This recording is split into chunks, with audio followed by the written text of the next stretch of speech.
Hai keluarga Cat Indonesia, tahukah kamu bahwa cantik itu bisa ditempuh dengan berbagai cara? Cara yang unik yang biasa kita lakukan di dunia akupuntur yaitu dengan menggunakan guasa. Cantik tapi pakai batu. Apakah bisa seperti itu? Pasti kalian akan penasaran seperti apa prosesnya dapat menimbulkan cantik alami tapi hanya dengan batu. Hari ini saya akan mengikuti sebuah pelatihan yaitu membuat atau menciptakan kecantikan alami dalam tubuh kita hanya dengan batu saja. Sebelum kalian penasaran seperti apa prosesnya, kalian boleh simak teori ini terlebih dahulu. Kalian pelajari dan kalian pahami seperti apa batu ini bekerja dalam kecantikan alami untuk tubuh kita. Setelah itu, di video kedua kita akan bagikan tuh prakteknya secara langsung, benar-benar live. Kalian bisa saksikan secara langsung. Bagaimana sih kok sebuah batu itu bisa untuk mengatasi kecantikan secara alami lagi? Bisa mengatasi kerutan, bisa mengatasi keriput, bisa mengatasi kecerahan wajah, dan lain sebagainya.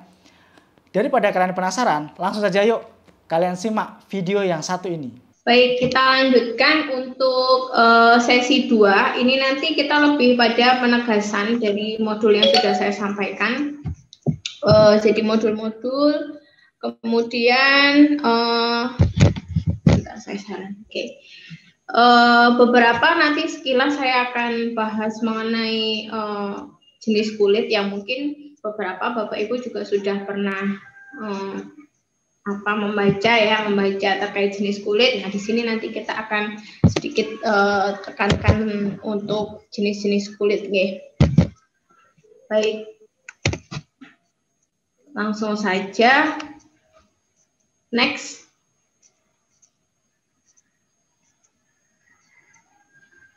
Oke. Nah, sebenarnya apa sih kecantikan itu? Kenapa harus cantik kan gitu ya Bapak Ibu ya. Seperti saya sampaikan tadi di sesi 1, sebenarnya orang cantik itu banyakkan mereka melihat secara physically ya. Jadi dari outer beauty ya. Jadi sebenarnya itu ada dua, jadi inner beauty dan outer beauty. Kalau keduanya ini tercapai, itu akan menjadi total beauty. Nah, untuk inner beauty sendiri ini sebenarnya berkaitan dengan bagaimana seseorang itu berperilaku, bersikap sehingga terpancarlah inner beauty-nya. Ketika dia tidak melakukan suatu interaksi, kemudian berperilaku, ini tidak terlihat. Ya, ini jadi inner beauty itu bisa dilihat dari bagaimana kepribadiannya, kecerdasan, keanggunan, kesopanan, kemudian karisma, dan kesesuaian antara dia bersikap, bertutur kata dengan gestur tubuhnya. Ini yang disebut dengan inner beauty. Kemudian outer beauty. Nah, dari luar yang ini yang memang tadi kita kerjakan ya. Yang kita berikan treatment ke klien seperti bagaimana kita mewujudkan kesehatan dari klien atau pasien, kemudian kemudaan atau ini anti-aging ya, kemudian wajah yang simetris, kemudian struktur kulit, serta penampilan berbusana. Penampilan berbusana gampang ya. Secara outer beauty ini mudah sebenarnya kita bisa perbaiki. Yang susah kita perbaiki adalah inner beauty. Dan memang kalau dalam akupuntur, PPD ya, penyebab penyakit dalam ini juga sangat penting kita cermati, kita analisa dalam satu kasus pada pasien atau klien. Next. Nah, banyak hal ya Bapak Ibu, mungkin dari modul yang sudah saya sampaikan, sudah didapatkan di situ bahwa dari berbagai negara itu dia punya persepsi cantik sendiri-sendiri. Ya, seperti di gambar ini. Dari ketiga gambar atau yang banyak ada gambar di modul itu semuanya cantik sesuai dengan versi masing-masing negara. Setelah ini akan kita bahas, setiap negara itu punya persepsi sendiri-sendiri, standarnya sendiri-sendiri. Nah, Untuk mencapai suatu kecantikan itu banyak hal yang bisa dilakukan. Treatment, perawatan diri. Jadi mulai dari treatment yang dasar, basic treatment, sampai pada yang advance, yang lanjutan. Nah, termasuk akupuntur. Akupuntur itu adalah advance, lanjutan dari perawatan dasar. Perawatan dasar apa? Perawatan dasar itu ya seperti membersihkan wajah. Kemudian dia pakai pelembab. Kemudian dia cuci muka. Kemudian dia pakai bedak, itu perawatan. Merawat, dia pakai sunblock gitu. Yang lanjut, yang advance ya mungkin dengan thread lift, dengan akupuntur, dengan bahkan operasi plastik itu yang sampai pada tahapan operasi atau perubahan kondisi fisik. Seperti kita tahu banyak di kota-kota besar itu orang sampai berani melakukan operasi plastik untuk bisa merubah bentuk anatomis dari bagian wajahnya. Misal dari dagunya, kemudian hidungnya, atau matanya. Nah, ini dilakukan dengan cara operasi. Nah, kalau dalam akupuntur sebenarnya ada teknik thread lift. Jadi untuk menarik atau membentuk salah satu area di wajah ya, di bagian dagu supaya terbentuk V-shape. Nah, ini juga termasuk dari perubahan kondisi fisik. Yang terakhir yaitu mitos sosial budaya. Nah, orang pengen cantik itu sampai dia percaya dengan yang namanya mitos. Kemudian kepercayaan sosial lingkungan sekitarnya, budaya, ya, termasuk yang di Indonesia tidak sampai ke ini ya. Kalau di luar negeri yang nanti setelah slide ini kita akan bahas itu yang berkaitan dengan faktor budaya yang ada sehingga seseorang ini akan berusaha mencapai kecantikan sesuai dengan tahapan-tahapan yang dia percayai supaya dia bisa cantik secara maksimal. Oke, next. Sebelumnya, nah, sama seperti dalam ilmu akupuntur ya, kita itu harus menyeimbangkan, harus homeostasis antara inner beauty, outer beauty dengan sosial budaya lingkungan sekitar. Orang itu akan dikatakan cantik ketika ya memang secara physically, secara sikap oke, dia bisa diterima oleh sosial budaya lingkungan sekitarnya. Ini akan seimbang. Tetapi ketika dia tidak diterima dalam sosial budaya lingkungan sekitarnya, nah ini berarti dianggap tidak cantik. Contohnya apa? Yaitu tadi persepsi antara satu negara dengan negara lain atau satu suku dengan suku lain itu berbeda. Cantiknya itu berbeda, standar kecantikannya itu berbeda sehingga ini harus kita seimbangkan. Kita berada di mana? Oh, kita berada di area Asia Tenggara, kita berada di Indonesia, kita sesuaikan. Bagaimana persepsi, standarisasi cantik menurut sosial budaya lingkungan sekitar kita. Itu. Kalau kita adopsi misal dari daerah lain, kita adopsi ke Indonesia, nggak akan cocok karena secara sosial budaya lingkungan persepsinya itu berbeda terhadap kecantikan itu sendiri. Nah, ini mungkin nanti yang Bapak Ibu perlu perhatikan ketika kita bertemu atau kita dapat klien pasien yang memang bukan dari lingkungan kita, misal bukan dari Indonesia, dari luar negeri ini, mungkin saja nanti Bapak Ibu ketemu dengan pasien dari negara lain dengan standarisasi cantik yang berbeda, sehingga untuk treatmentnya kita juga harus sesuaikan ya dengan siapa klien kita ini. Next. Nah, ini tadi yang saya sampaikan kenapa berbeda-beda ya, karena memang setiap negara, setiap daerah, setiap suku bangsa itu dia punya standarisasi sendiri-sendiri. Di Cina mereka akan mengatakan cantik ketika seseorang itu memiliki kaki kecil, kemudian kulitnya pucat. Itu standarisasi di Cina sana. Kaki kecil, kulit pucat, itu cantik. Kaki yang besar, gemuk, tidak cantik, seperti itu. Kemudian di Ethiopia, bibir lebar, berbentuk piring, dan telinga lebar. Nah, ini mereka akan menganggap itu cantik, tapi kalau kita kan aneh. Nah, itu karena sosial, budaya, dan lingkungan Ethiopia itu beda dengan yang ada di Indonesia. Sehingga persepsinya pun juga berbeda. Kemudian di Jepang, di sini gigi gingsul. Nah, di sana wah kelihatan kalau ada cewek giginya gingsul cantik. Kalau giginya misal besar-besar, gigi apa namanya kecil-kecil, tidak masuk kriteria cantiknya di Jepang. Kemudian Afrika Barat. Nah, Afrika Barat itu ada skarifikasi atau tato. Seseorang akan dikatakan cantik ketika dia memiliki tato, ya.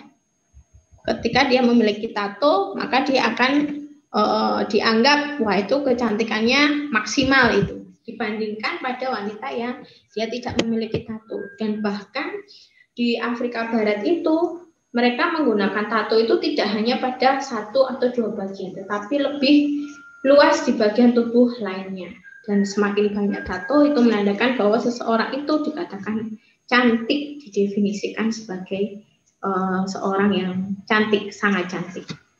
Ya, next.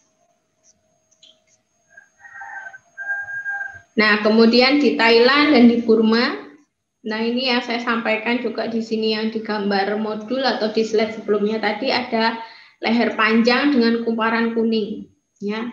Kumparan kuningan yang ditaruh di leher, jadi ditambah satu sehingga lama-lama dia akan lehernya semakin panjang.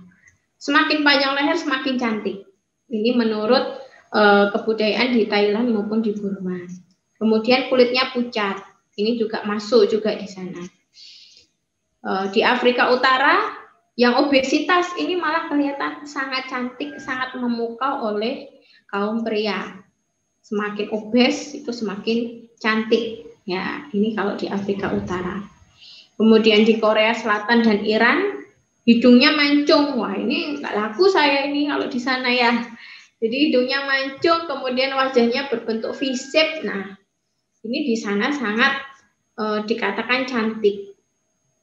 Kemudian di Tajikistan, monobrow atau alisnya, jadi alisnya hampir gandeng, alis asli ya, bukan alis buatan. Jadi rambut-rambut alisnya itu hampir menyatu dari alis sebelah kanan dan alis sebelah kiri.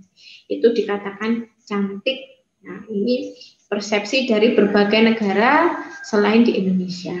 Kemudian bagaimana yang ada di Indonesia? Slide. Nah, yang ada di Indonesia banyak orang cantik ya. Kecantikan, tetapi ini ada persepsinya ya. Kecantikan ini merupakan perpaduan antara kecantikan fisik, yaitu wajah yang menarik, tubuh yang ideal, kulit yang bersih, serta kecantikan dari dalam, yaitu kecantikan hati dan pikiran. Ini menurut persepsi kecantikan yang ada di Indonesia.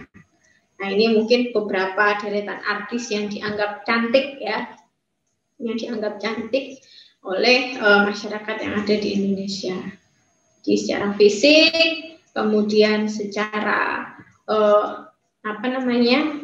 batiniah atau dari dalam atau inner beauty ini juga sangat diperhatikan ternyata di Indonesia. Slide.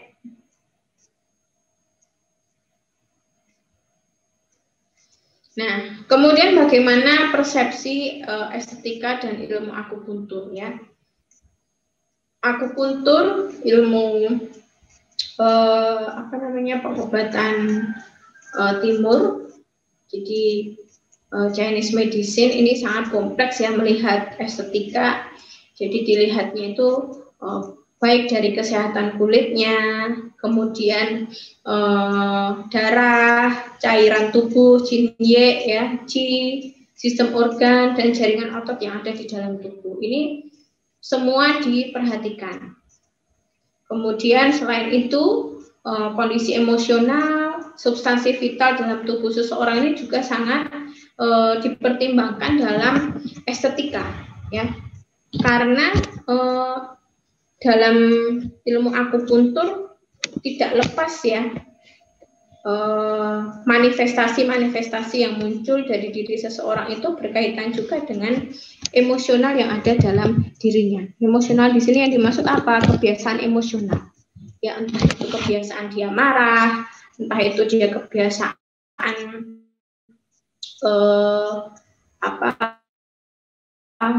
histeria, kebiasaan berpikir, kebiasaan sedih, kebiasaan takut. Nah, ini termasuk yang sekarang ini ya, kita melihat dalam situasi pandemi kita dibuat khawatir, dibuat takut, dibuat banyak berpikir, wah ini kenapa tidak selesai-selesai kondisi seperti ini. Nah, ini hal-hal yang seperti ini sebenarnya yang bisa menyebabkan kondisi kesehatan seseorang itu sangat menurun secara fisik karena dipengaruhi oleh faktor emosional yang ada di dalam diri.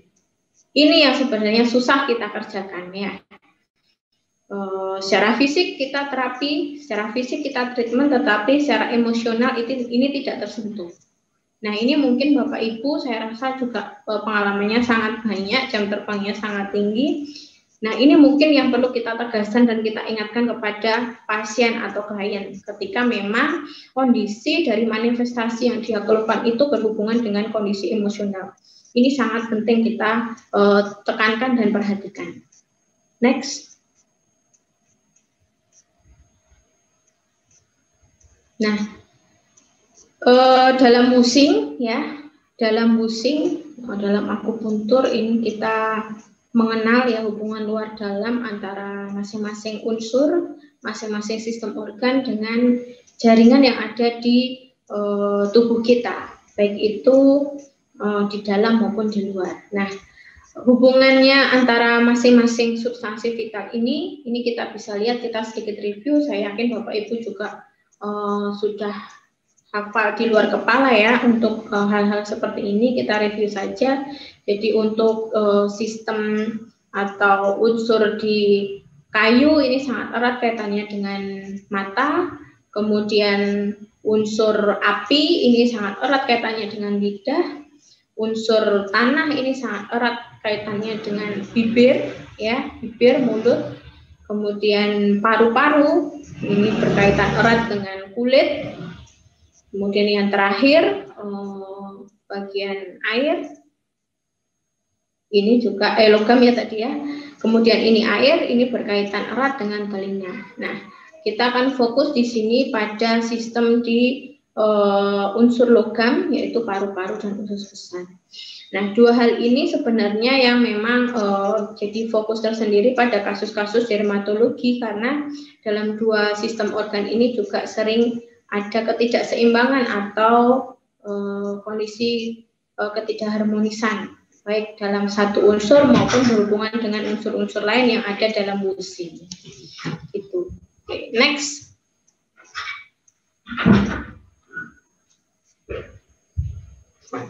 Nah, ini 5 unsur dan hubungannya terhadap sistem paru-paru dan kulit dalam tubuh kita ya. Jadi sebenarnya di kulit itu tidak hanya berhubungan dengan paru-paru, tetapi fungsi dari kulit itu sendiri berhubungan juga dengan 5 sistem unsur yang ada di dalam tubuh kita ya. Kita bisa lihat di sini ya. Di kayu ya. Biasanya kayunya di atas, ini ada di samping. Nah, kayu yang di dalamnya ada sistem hati dan kandung empedu, ini dia berkaitan dengan pergerakan. Moving, flowing, blocking, dan irritating. Irritating ini kita lihat biasanya terjadi kondisi iritasi-iritasi. Kemudian moving ini berkaitan, moving, blocking ini berkaitan bisa juga dengan kasus melasma. Kemudian berkaitan juga dengan kasus-kasus akne vulgaris di mana dia ada nodul di situ. Nah, ini juga berkaitan dengan sistem di liver atau kandung empedu yang ada pada unsur kayu. Kemudian yang berikutnya pada unsur api atau pada sistem jantung dan usus kecil. Nah, di sini dia memegang peranan penting yaitu warming ya, menghangatkan sebagai penghangat. kemudian sirkulasi darah, kemudian drying dan burning. Nah, ini juga sama, ada hubungannya juga dengan kelembapan juga ya, kelembapan dari fungsi dari sirkulasi blood ya. Kemudian pada kasus-kasus seperti kulit berminyak, itu juga ada kaitannya dengan fungsi drying dari unsur api di sini. Kemudian pada unsur yang ketiga yaitu limpa, ya, unsur tanah, ada limpa sama lambung. Nah, di sini dia memiliki peranan penting, yaitu menutrisi dan mensirkulasi darah maupun cairan, ya, darah maupun cairan. Nah, sebenarnya ini ya yang tadi hubungannya dalam sistem drainase. Nanti kita akan sambungkan ke sana. Jadi sirkulasi darah dan cairan ini ada kaitannya juga pada sistem drainase, pada sistem limfatik yang tadi saya maksudkan pada sesi 1 kita menekankan mengenai sistem drainase. Kemudian pada unsur logam, ya, unsur logam. Di sini unsur logam itu dia memiliki fungsi peranan dalam membuka dan menutup pori-pori. Kemudian mengeliminasi, seperti kita tahu dia adalah tempat proteksi awal, WC, paru-paru, ya, itu merupakan pertahanan awal sistem tubuh kita, sistem organ yang pertama yang akan memproteksi tubuh kita. Ini protection. Kemudian yang terakhir di sini ada air, ya, unsur air. Di sini ada sistem ginjal maupun kandung kemih, ya. Di sini berhubungan dengan irrigating, softening, giving life energy dan drying. Nah, termasuk kelembutan, kemudian energi, qi, mingmen, ya, ini hubungannya pada unsur air di sini. Next.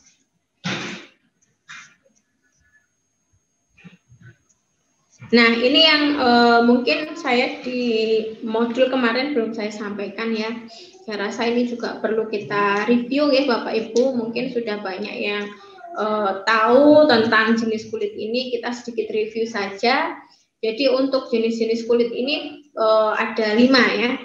Kulit normal, kulit kombinasi, kulit kering, kulit berminyak, dan kulit sensitif. Nah, seperti yang ada pada gambar ini ya, beberapa mulai normal itu. Kemudian ada kulit kering, kulit berminyak, nah, redness ini masuk pada kulit sensitif. Nah, kalau kombinasi itu nanti kita akan bahas satu-satu. Next.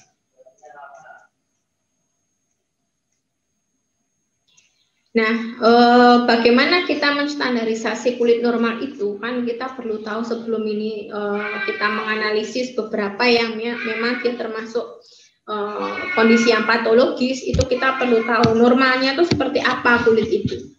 Jadi kulit yang normal itu adalah kulit yang tidak terlalu kering dan juga tidak terlalu berminyak, ya, kulit normal. Kemudian kulit jenis ini juga tidak terlalu sensitif dan hampir tidak ada bercaknya, sehingga ketika dia kena berbagai jenis kontak zat-zat kimia, misalnya seperti penggunaan krim itu kan termasuk zat kimia ya, dia campuran campuran dari beberapa zat-zat yang ada. Nah, ini juga tidak akan muncul efek yang terlalu berlebihan terhadap kontak beberapa jenis krim. Ini termasuk jenis kulit yang normal. Kemudian kadar minyaknya seimbang, yaitu 70% air dan 30% minyak, sehingga tekstur wajahnya itu lebih kenyal. Dan kulitnya tidak tipis. Kulit yang tipis itu yang gimana? Kalau kita lihat ya, kulit tipis itu kelihatan dia di sini ada permukaan cabang-cabang pembuluh darahnya itu kelihatan ya, bercak-bercak seperti itu yang kulitnya tipis. Nah, ini biasanya banyak sekali kita temukan pada klien kita yang menggunakan steroid yang tinggi itu ya. Steroid, merkuri. Kalau merkuri sekarang kayaknya sudah dibatasi dalam penggunaan kosmetik, tapi tahun 2000 sekitar 2005 itu dia masih masih banyak produk-produk kosmetik yang pakai merkuri. Ini ya, itu kemudian dibatasi, tetapi penggunaan steroidnya itu jadi berlebihan. Gitu, ya. Next. Nah, kemudian kulit kombinasi ya. Kulit kombinasi ini biasanya campuran ya Bapak Ibu, campuran antara kulit kering dan kulit normal. Dan ini biasanya di area T ya. Nah, di area T ini akan muncul di sini kulitnya tipikal yang berminyak. Nah, punya saya ini, wajah saya ini termasuk kulit yang kombinasi kalau kita mau cari contoh. Jadi di area sel T, di area daerah T itu dia di dahi, hidung dan dagu itu dia cenderung lebih berminyak. Tapi di bagian pinggir tepi, bagian lateral itu dia cenderung kering. Itu termasuk kulit yang kombinasi. Kemudian pori-porinya membesar. Kemudian komedo banyak ya, biasanya terdapat komedo terutama di area hidung, di daerah T ini banyak sekali dia muncul komedo, biasanya whitehead maupun blackhead. Kemudian kilapan ya, banyak minyak dan kilapan sehingga di sini juga akan muncul banyak komedo karena sebenarnya komedo itu sendiri ketika wajah itu mengalami kelebihan sebum minyak ya di dalam permukaan kulit, kemudian otomatis partikel-partikel debu, udara kotor lainnya itu akan nempel. Nah, menutup di area pori-pori sehingga lama-kelamaan ini nanti akan menyebabkan yang namanya komedo. Dan biasanya kita bisa temukan kondisi seperti ini pada kasus akne vulgaris. Okay, next.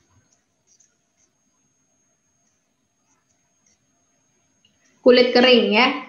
Kulit kering ini tidak dapat mempertahankan minyak dan kelembapan dengan baik. Jadi kalau kita mau cek seperti halnya kasus-kasus psoriasis ya. Psoriasis itu dia kulitnya kering, sangat kering, bahkan sampai ada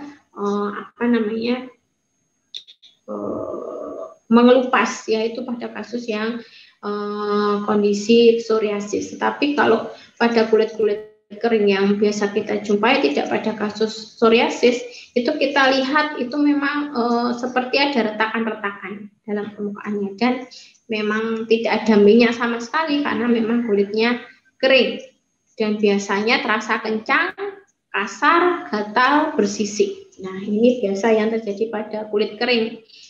Muncul eskema ya, kemudian dia gampang mengelupas, berdarah. Pada kasus dermatitis atopis seperti itu di area cekungan itu pasti kulitnya dia cenderung kulit kering. Nah, ini untuk jenis klasifikasi kulit kering. Next. Berikutnya kulit berminyak. Nah, biasanya cukup cepat menjadi mengkilap dan berminyak. Ya, kalau orang Jawa bilangnya orang ini kilang-kilang, wajahnya kilang-kilang karena terlalu banyak produksi minyak yang ada di dalam kulitnya.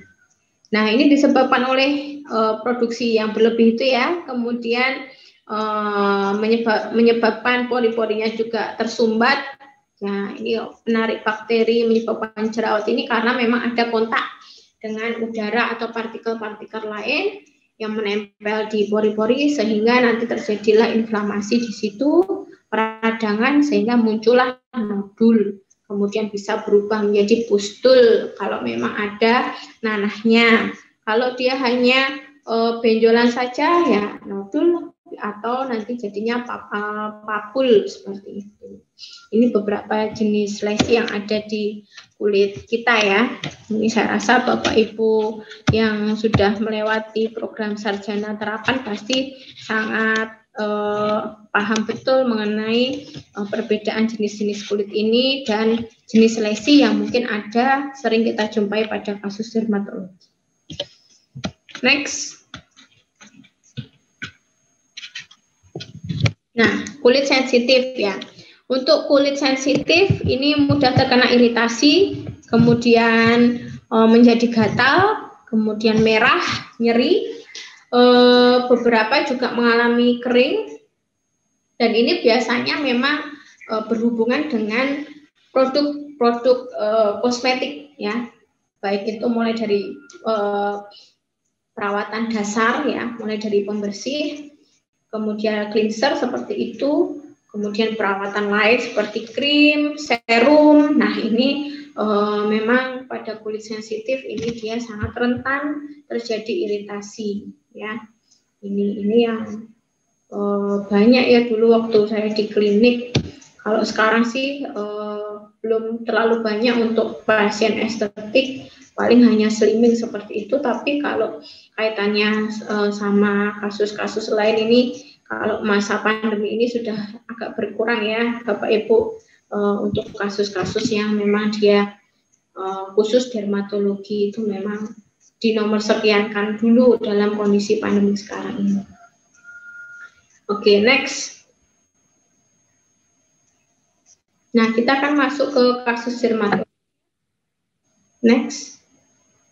Jadi kita akan bahas bagaimana. Nah, ini tadi yang saya sampaikan ya. Kita tusuk beberapa saja tadi untuk klien.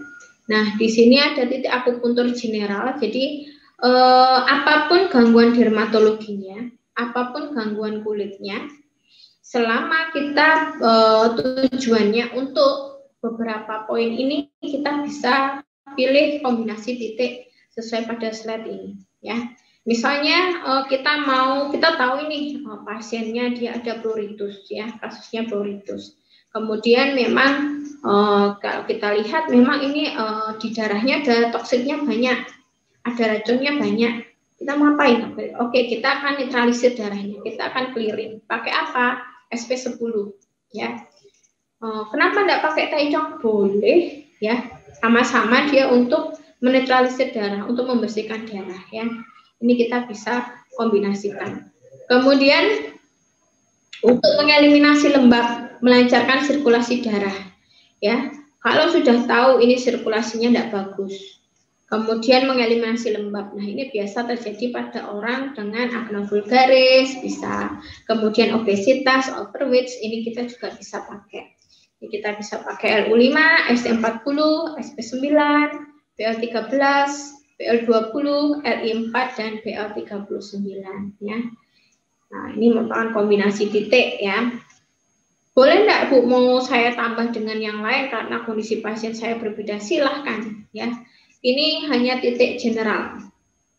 Boleh nanti kita pilih titik lain yang kita sesuaikan dengan kondisi pasien, ditambahkan atau diganti boleh kalau memang itu sesuai dengan kondisi dari klien. Kemudian untuk menutrisi kulit dan melembabkan kulit, nah, ini kita pakai LU1 ya, Chongfu, ST25. Nah, ini kaitannya paru sus besar, paru sus besar. Nah, ini dua hal ini sebenarnya yang sangat penting poinnya kita tentukan dalam gangguan kulit. Beberapa kasus ini kita perlu ketahui juga ya Bapak Ibu ya, pasien atau klien yang datang ke tempat kita, apabila dia memang ada masalah kulit, coba pertama kali yang dicek adalah sistem usus besarnya juga ya, karena bisa jadi dan biasanya sistem di usus besarnya yang berkaitan dengan buang air besar ini juga mengalami masalah, mengalami gangguan, sehingga akan muncul manifestasi gangguan dermatologi yang ada pada klien. Nah, ini yang perlu nanti mungkin Bapak Ibu juga perlu cermati lagi, meskipun sudah dianalisis secara lengkap, dilakukan treatment lokal maupun distal. Nah, satu hal ini yang kaitannya dalam satu unsur logam ya, ini yang perlu kita cermati, hubungan antara paru dan usus besar. Beberapa bahkan di klinik dulu waktu saya kuliah itu pernah kita kunjungan di salah satu klinik di Semarang, itu dokter siapa saya lupa, itu dia menerapkan hidrokolon. Jadi dia lakukan terapi untuk klien estetikanya itu sesekali waktu dengan terapi hidrokolon. Jadi dia membersihkan saluran kolonnya ya, untuk pembuangan buang air besar. Ini dia treatment, dia bersihkan istilahnya dengan alat, ada satu alat yang besar, itu hasilnya efektif untuk mengurangi gejala-gejala gangguan dermatologi yang ada pada klien. Nah, sehingga ini memang cocok hubungan dalam akupuntur ya, hubungannya paru-paru dengan usus besar.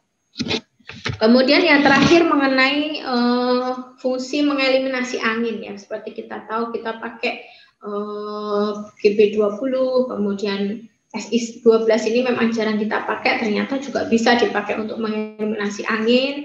Kemudian BL12, BL31 kita pakai pasien maupun parfum juga bisa untuk mengeliminasi angin. Nah, ini untuk titik general yang mungkin nanti Bapak Ibu bisa aplikasikan dalam pasien dengan gangguan dermatologi sesuai dengan fungsi yang ada pada tabel. Oke, next.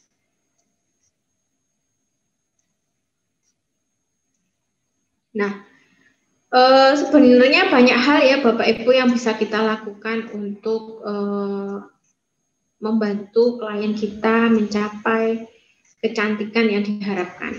Ya, selain akupuntur tuh pasti, makanya kenapa saya taruh di tengah gede, karena memang dia peranannya besar ya, akupuntur untuk estetika. Kemudian kita pakai teknik plum balsam. Bisa nggak? Bisa. Kita terapkan untuk kasus-kasus seperti acne vulgaris, kemudian alopecia, kemudian kita bisa pakai untuk slimming. Ini kita bisa pakai plum balsam.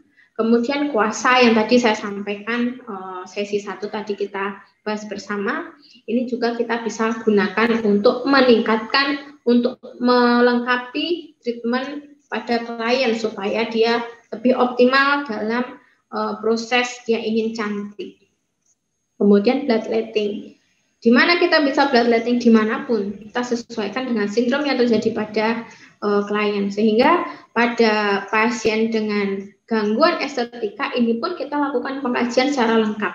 Ya, tidak hanya pengkajian pada pasien dengan sakit secara physically, tapi untuk gangguan estetika ini kita juga perlu kaji secara detail dengan belangko pengkajian yang mungkin Bapak Ibu sudah punya. Nah, ini kita juga bisa tentukan, oh kalau ini terjadi stagnasi, oh kita bisa lakukan bloodletting. Kemudian finger trip atau apa namanya, di ujung-ujung jari ini kita keluarkan darahnya, ya. Kemudian venous bleeding, jadi di pembuluh darah vena ini kita bleeding, ini kita juga bisa membantu biasanya pada pasien-pasien atau klien kita yang mengalami gangguan stagnasi GC, kemudian dia ada panas di darah, ya, panas di darah, kemudian racun dalam darah, ini juga bisa kita gunakan satu teknik ini. Oke, next.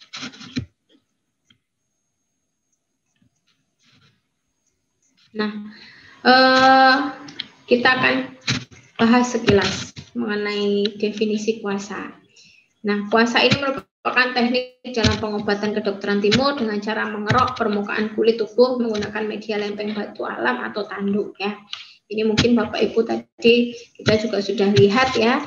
Kita pakai batu alam, batu giok atau jenis batu lainnya. Atau tadi seperti yang disampaikan, kita bisa juga misal tidak punya media apa-apa, kita boleh pakai jari tangan, pakai lengan, ya, pakai siku. Nah ini yang teknik pada tuina ini kita bisa gunakan ya. Ini. Kemudian tujuannya apa sebenarnya dari kuasa ini? Yang pertama yaitu menstimulasi drainase limfatik. Ya, kenapa saya sampaikan tadi berulang-ulang mengenai drainase limfatik? Mungkin kita tahu, kita sering menggunakan kuasa ini. Oh, kuasai seperti itu, kerok. Ya. Bahkan ini mungkin yang beberapa lulusan dari pasca sarjana UNS juga pernah diajar oleh salah satu dosen kita yang meneliti mengenai kerok itu sendiri ya, kerokan. Nah, ini juga sangat bagus. Nah, ini sebenarnya yang distimulasi itu adalah drainase limfatik. Kemudian nodul dalam sistem limfatik dan merangsang elastisitas maupun kolagen yang ada di kulit. Berikutnya melancarkan sirkulasi darah di seluruh tubuh. Ini pasti ya ketika kita lakukan gerakan seperti mengerok itu pasti ini sirkulasi darah di seluruh tubuh juga pasti akan ikut terstimulasi. Kemudian merangsang pelepasan hormon endorfin dan regenerasi sel kulit mati. Nah, karena kita ada GCA, otomatis kita akan meregenerasi sel-sel kulit mati. Nah, mungkin kalau dalam dunia estetika kita mengenal dia ada massage body, kemudian ada lulur, kemudian ada scrub body. Nah, ini salah satu cara juga untuk meregenerasi sel kulit mati. Ya, jadi teknik kuasa ini juga semakin melengkapi perawatan-perawatan estetika yang ada di tempat praktek Bapak Ibu. Next.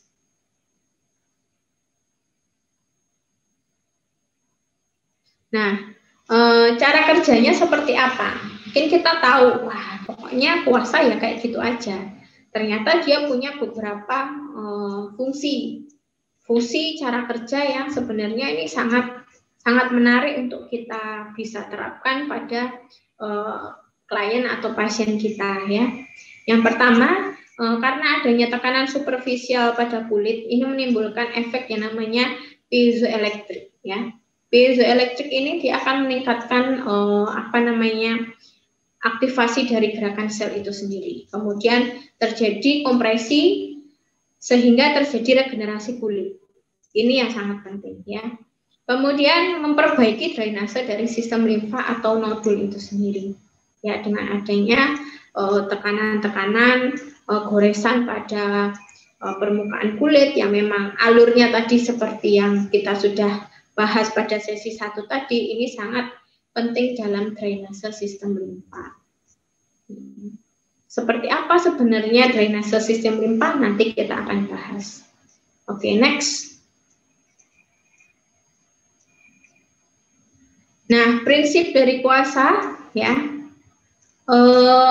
Kalau dalam buku ya beberapa referensi, sa itu artinya mengkliring patogen. Jadi dia mengusir semua patogen yang masuk di dalam tubuh ya.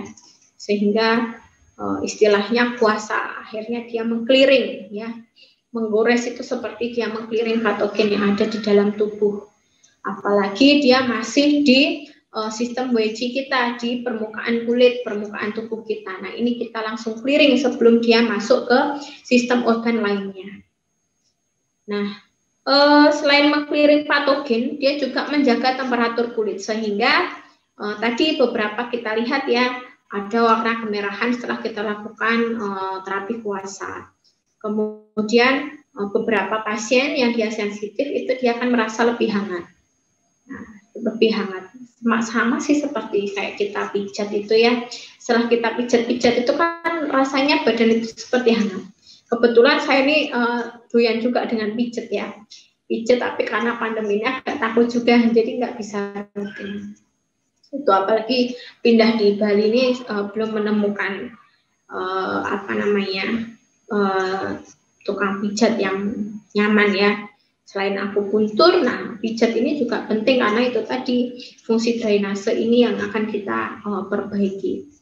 Kemudian stimulasi sistem limfatik, hormon maupun metabolisme. Nah ini mirip-mirip dengan terapi akupuntur ya. Jadi secara tidak langsung dia akan memperbaiki hormon dan metabolisme juga. Selain memang sistem dari limfatik ini yang utama yang akan kita stimulasi.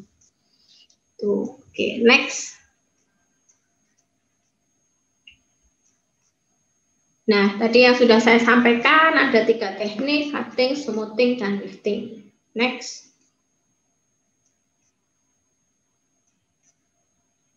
Nah, ini tadi ya, jadi tegak lurus, nah seperti yang tadi sudah kita praktekkan. Next. Untuk teknik cutting itu tadi kita bisa lakukan pada area yang retakannya masih superficial, jadi masih belum begitu terlalu dalam. Ini boleh malah itu lebih bagus ya. Ketika kita lihat pada usia-usia di atas antara 35 tahun ya, nah itu biasanya sudah mulai dia ada wrinkle. Bahkan beberapa yang dia penuaan lebih dini itu usia 30 awal atau sebelum 30 dia sudah muncul wrinkles.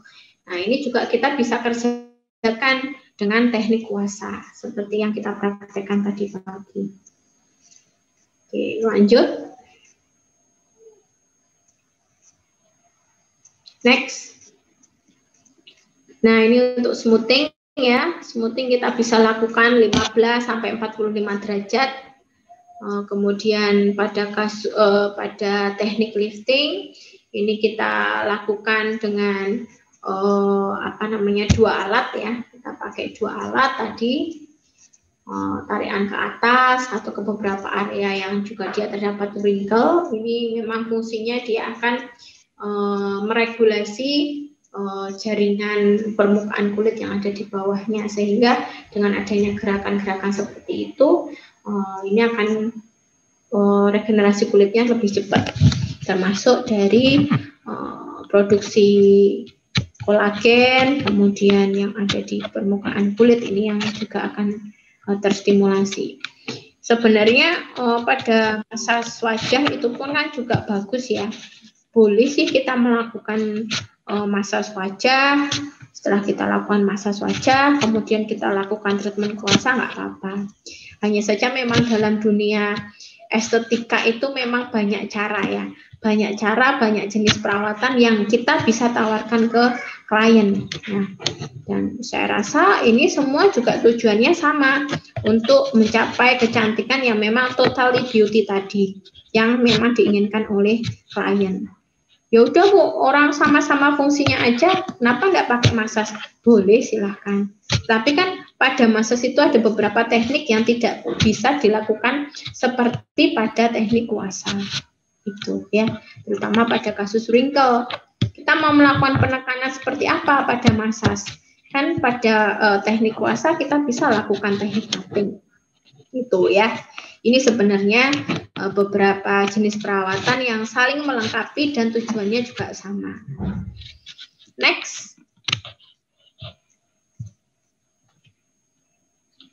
Nah, aplikasi tambahan aromaterapi ini juga bisa. Ya. Kebetulan memang saya sempat melakukan penelitian mengenai aromaterapi, tetapi itu bukan untuk yang kasus estetika. Jadi untuk insomnia ya, mungkin beberapa juga sempat jadi sampel saya waktu itu ya, aromaterapi lavender waktu itu. Nah, ini sebenarnya kita juga bisa aplikasikan apabila klien yang datang ke tempat kita itu selain dia ada masalah estetika, dia juga memiliki masalah gangguan patologis lainnya yang memang kita bisa treatment juga dengan aromaterapi. Mungkin di tempat praktek Bapak Ibu bisa ditambahkan aromaterapi oil ini dengan penggunaan alat diffuser, ini boleh ya. Di Bali ini ada salah satu universitas ya, itu juga dia yang memang mendalami mengenai Ayurveda, kemudian aromaterapi. Jadi yang memang basicnya pengobatan tradisional yang ada di Indonesia itu dia mulai teliti secara detail di daerah Bali maupun di daerah Indonesia lainnya. Kemudian kita, kalau yang tadi ya kita pakai baby oil ini karena saya sudah sampaikan ini salah satu yang paling aman kita gunakan untuk berbagai jenis kulit, terutama di area wajah. Kemudian tadi kita tambahkan masker topeng ya, banyak ini kalau Bapak Ibu beli di online shop. Kalau sekarang kita susah ya mau kemana-mana, kita beli pakai online shop itu lebih aman ya. Ini kita bisa pakai masker topeng. Kemudian serum ini juga bisa tambahkan, kita aplikasikan. Biasanya kan untuk permukaan kulit biar semakin meresap, kita bisa kasih serum, kemudian kita pakaikan jet roller tadi. Ini pada aplikasi tambahan pada kuasa. Oke, next. Nah, ini arah ya, arah kuasa ya. Tadi yang tidak kita lakukan itu di area abdomen ya. Di area abdomen itu jadi kalau di bagian area abdomen ini kita bisa lakukan mulai dari atas umbilikus itu dia arahnya ke atas. Kemudian yang di bawah umbilikus ya itu ke bawah karena tujuan dari drainasenya itu berbeda. Jadi yang umbilikus ke bawah ini kita akan menuju ke daerah inguinal. Kemudian yang umbilikus ke atas itu ke area torakal. Ini nodul-nodul. Jadi titik-titik biru itu adalah nodul yang memang kita mau tuju untuk drainase yang ada di sistem limfatik. Nah, begitu juga yang ada di wajah ya, seperti yang terlihat di sini. Ya, di wajah ini ada facial nodes, submental nodes, submandibular. Nah, di sini sebenarnya beberapa nodul yang ada di wajah ini juga titik-titik akupuntur. Jadi boleh nanti Bapak Ibu tadi kan di sesi 1 ada peserta yang bertanya, kenapa urutannya berbeda? Nah, itu karena memang kita untuk meminimalisir waktu. Tetapi kalau misal kita punya waktu yang lebih, ya urutannya yang sebenarnya itu yang pertama adalah silakan kalau ada massage silakan dimasas. Kemudian silakan dilakukan puasa, ya. Silakan dilakukan puasa. Setelah puasa selesai, paling akhir adalah silakan lakukan terapi akupuntur, ya. Jadi akupuntur itu paripurna. Kenapa? Sistem peredaran darah yang ada di wajah itu sudah rileks, ya, sudah bagus. Kenapa? Sudah dilakukan massage, sudah dilakukan puasa. Sehingga yang terakhir untuk memaksimalkan itu semua kita lakukan penusukan menggunakan jarum akupuntur. Gimana Bu kalau misal kita balik aja, akupuntur di awal kemudian massasnya di akhir? Ya, masalah yang seperti itu kita lihat dulu dalam kondisi pasien. Sebenarnya kan tujuan kita itu merelaksasi, ya. Ketika pasiennya otot-ototnya sudah rileks, alangkah lebih baiknya dilakukan massage dulu, puasa baru akupuntur. Kalau akupuntur dulu belum dilakukan relaksasi, misal di bagian wajah, otot-otot wajah, nah ini kurang optimal, ya. Jadi urutannya bisa kita atur seperti itu. Nah, next. Oke, ini ada pertanyaan di chat room, sekalian saya jawab ya, biar tidak lewat. Jet roller dilakukan setelah puasa atau setelah akupuntur?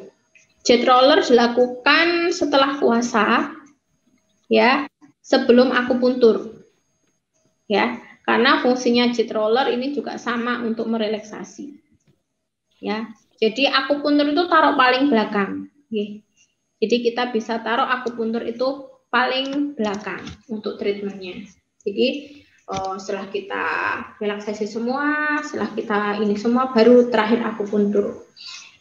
Selain itu karena akupuntur kita ada perlukaan ya Bapak Ibu, otomatis setelah kita cabut itu dia kan ada sedikit luka. Nah setelah itu sudah kita tidak apa-apakan. Nah tetapi ketika kita langsungkan misalnya akupuntur taruh di depan, setelah kita tusuk kemudian kita cabut, misal kadang ada mungkin beberapa dari Bapak Ibu jarum akupunturnya mungkin akan menimbulkan hematom dan lain sebagainya, kemudian kita lakukan massage atau teknik-teknik kuasa. Nah ini sebenarnya yang tidak boleh.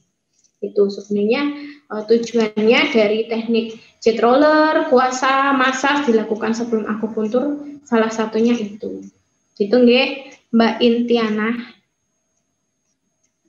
Ya. Baik, sekarang kita masuk ke paparan kasus nggih. Wrinkle, jadi keriputan. Ini keriputan, barutan yang ada pada wajah ini memang merupakan salah satu tanda penuaan ya, tanda penuaan secara kompleks yang merefleksikan proses intrinsik natural dan ekstrinsik. Maksudnya proses intrinsik natural ini apa ya? Memang karena ada kolagen dan elastis dalam tubuh, dalam permukaan kulit ini yang berkurang. Bisa juga karena memang regenerasi, ya. Dari substansi vital tadi apa? Dari jinye, ya. Jinye cairan. Nah, ini cairan ini nanti juga ada hubungannya dengan drainase sistem limfatik itu tadi, ya. Kemudian ekstrinsik apa? Dari luar. Oh, misal karena dia sering berada di outdoor. Kemudian paparan sinar matahari yang sangat menyengat. Lama-kelamaan di sini akan menyebabkan kelembapan kulitnya menurun, kemudian akan menyebabkan faktor-faktor penuaan lainnya, seperti karena adanya paparan sinar UV. Nah, ini juga bisa menyebabkan terjadinya penuaan atau aging lebih dini. Nah, kemudian penurunan fungsi dari elastisitas wajah sehingga kulit mengalami pengenduran, dan karena seiring dengan bertambahnya usia, ini kita tidak bisa pungkiri, tetapi akupuntur, kuasa, atau treatment lain yang kita tawarkan kepada klien ini bisa memperlambat atau mengurangi efek dari aging ini sendiri, ya. Nah, nanti kan muncul itu seiring dengan bertambahnya usia, kulit menjadi tipis, kering, pengurangan penurunan kelenturan dan kelembapan. Sehingga memang kalau Bapak Ibu atau teman-teman semua yang mungkin masih usia-usia di bawah 40 tahun, nah ini sebaiknya sudah mulai melakukan treatment-treatment untuk perawatan wajah. Jangan nunggu ketika wajahnya sudah flek. Jangan nunggu treatment ketika wajahnya sudah berkerut, sudah kusam. Nah, sebaiknya kita cegah dulu, kita preventif dulu. Bisa dengan akupuntur, bisa. Kita bisa lakukan, bisa setiap hari, 2 hari sekali. Kita bisa mengurangi atau menekan terjadinya aging dalam kulit maupun dalam tubuh kita. Ini pada kasus wrinkle. Oke, selanjutnya.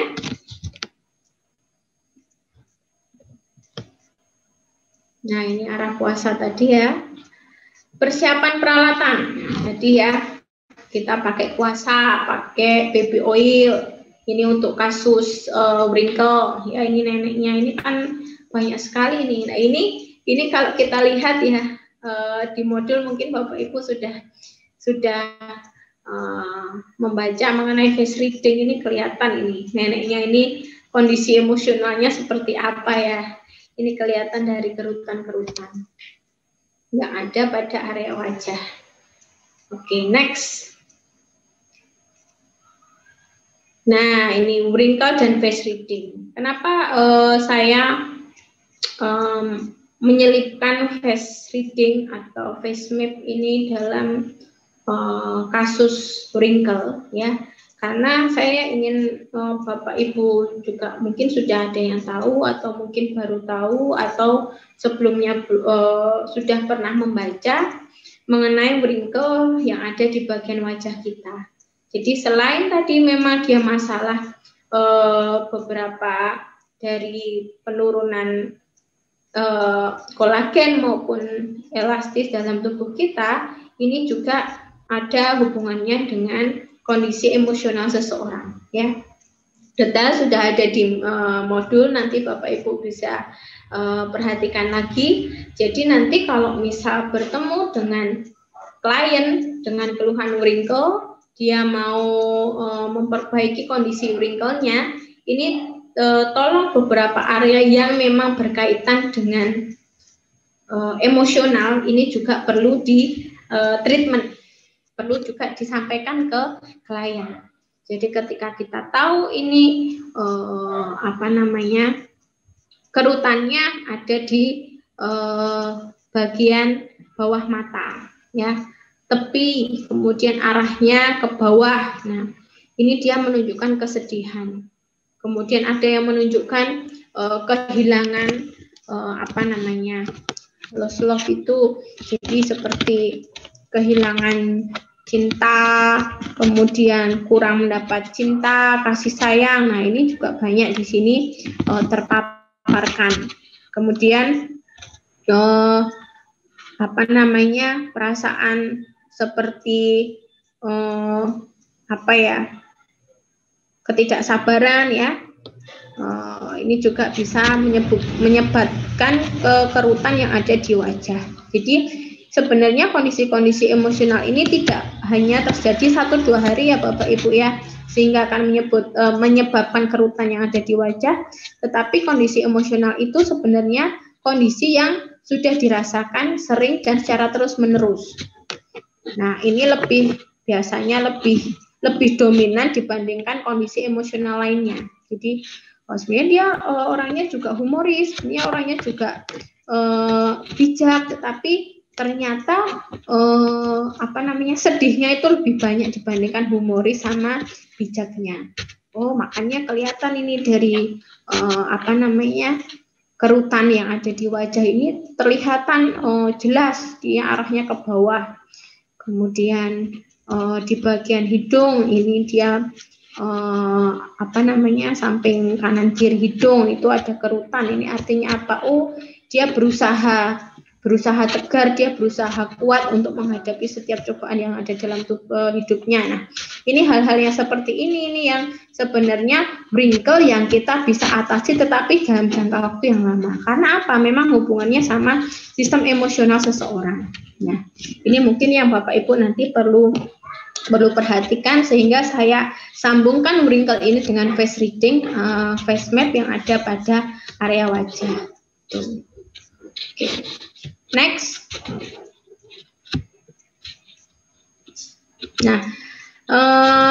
Nah ini ya tadi saya sampaikan. Jadi perlu kita kaji apakah kasus wrinkle ini berhubungan dengan gangguan yang ada pada substansi vital saja, atau memang dia cenderungan pada sistem organ. Nah ini otomatis kita akan sesuaikan prinsip terapinya. Apakah kita hanya treatment untuk substansi vitalnya, ataukah kita perlu treatment organnya juga, dan termasuk kecenderungan emosional ini yang perlu kita perbaiki secara total pada kondisi wrinkle. Okay. Next.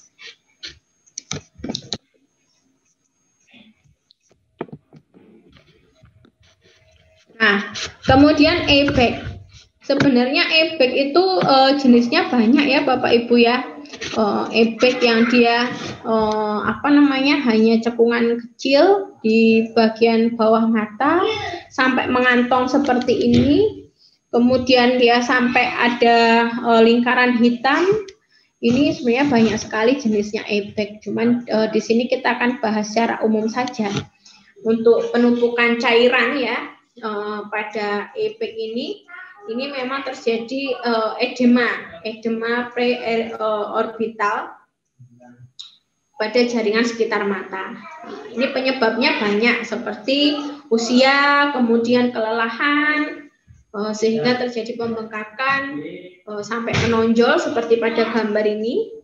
Kemudian biasanya juga terjadi ketika bangun tidur ya, karena memang kita lihat kalau orang tidur itu kan dia pasti ada cairan di sekitar mata, kemudian redistribusi gravitasi cairan dalam posisi horizontal. Nah ini karena memang posisi orang tidur kan selalu horizontal, tidak pernah vertikal, sehingga adanya redistribusi dari gravitasi cairan itu sendiri. Nah sehingga karena kita sudah tahu di sini adanya penumpukan cairan, kita bisa lakukan treatment menggunakan kuasa. Seperti yang tadi kita aplikasikan menggunakan jet roller ya, menggunakan jet roller yang ada di sekitar mata. Nah, untuk kasus ebek ya, karena jelas ini kasusnya ebek, ini kita bisa lakukan stimulasi lebih lama di area-area yang memang dikeluhkan oleh klien ya, di sekitar mata. Oke, kita lakukan jet roller. Boleh enggak Bu kita pakai kuasa? Boleh, kita kuasa di area zigomatikusnya. Kenapa? Karena dari area zigomatikus di sini juga ada nodul ya. Ada nodul limfatik, sehingga penumpukan cairan yang ada di mata ini bisa teralihkan. Entah di nodul limfa yang berada di wajah ataupun di bagian preaurikular ya. Di preaurikular di samping, sehingga kita tariknya ke samping. Ini untuk kasus-kasus seperti ebek. Karena memang masalahnya ada penumpukan cairan, sehingga drainase cairannya itu kita arahkan ke nodul sistem limfatik. Next. Nah, Ini ya, jet roller, kuasa, kemudian baby oil pasti ya kita pakai untuk menghidrasi atau melembabkan area permukaan kulit sebelum kita lakukan kuasa maupun jet roller. Oke, next.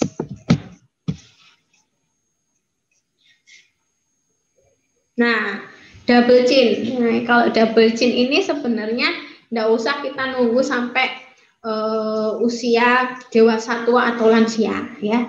Pada usia remaja, usia dewasa muda ini sudah banyak ya, banyak mengalami double chin. Nah, double chin ini merupakan kondisi dagu berlipat oleh karena adanya tumpukan lemak berlebih pada area tersebut. Nah, biasanya di area ini banyak terjadi lapisan lemak subkutan ya, yang mengendur kemudian meregang. Nah, sehingga kita akan kencangkan menggunakan kuasa. Jadi dia lebih alami. Kalau kita pakai thread lift, wah cepat itu thread lift ya, tapi kan itu tidak alamiah. Itu salah satu prosedur perawatan yang advance ya, lanjutan. Kita masukkan sesuatu satu benang ke dalam lapisan kulit kita, kemudian kita tarik. Itu thread lift. Tetapi pada teknik kuasa ini kita akan lakukan treatment yang lebih natural. Kita akan gunakan yang lebih alamiah, sehingga kita lakukan pengencangan menggunakan instrumen kuasa ini ya. Jadi faktor usia juga bisa pastinya, kemudian obesitas ya, biasanya pada orang dengan obesitas, overweight pasti ya. Orang yang dulunya pernah gemuk, kemudian ini masalah mungkin beberapa di tempat praktek Bapak Ibu juga sering terjadi. Saya dulu sering dapat pasien yang obesitas. Setelah perutnya itu mengecil ya, perutnya mengecil, kemudian lengannya juga mengecil. Nah, di sini ya, kenduran di bagian tembolok ya. Nah, ini yang double chin ini tidak begitu berkurang ya, tetapi tidak begitu kencang ya. Sudah kita lakukan treatment tapi dia tidak kencang, sehingga kita perlu tarik dengan kuasa. Nah, ini salah satunya yang kita bisa terapkan pada kondisi double chin pada orang obesitas ataupun pasca dia obesitas. Oke, next. Sama ya, kita persiapannya kita pakai kuasa, kita bisa teknik lifting ya. Lifting, kemudian smoothing ya, smoothing tadi 45 derajat ya. Kalau lifting tadi ada kita arahkan ke samping ya. Dari tengah kemudian ke samping tadi kita tidak praktekkan ya.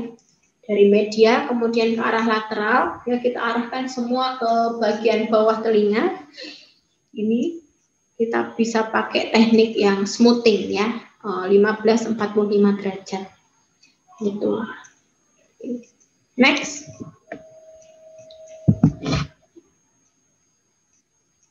Nah, obesitas ini memang seperti kita tahu ya, kondisi ketidakseimbangan dari asupan energi. Ini saya rasa Bapak Ibu kemarin yang melakukan penelitian juga banyak yang ambil kasus obesitas ya. Jadi adanya penumpukan lemak, baik itu di bagian perut, lengan, paha, pinggang. Nah, ini memang jadi masalah tersendiri bagi seseorang karena memang adanya ketidakseimbangan dari intake makanan dengan energi yang kita keluarkan ya dalam jangka waktu yang lama pastinya ya. Ini sangat mempengaruhi kepercayaan diri seseorang, kecantikan seseorang, sehingga banyak orang itu yang pengen langsing kemudian melakukan teknik-teknik slimming dengan cara-cara yang ekstrim ya. Next.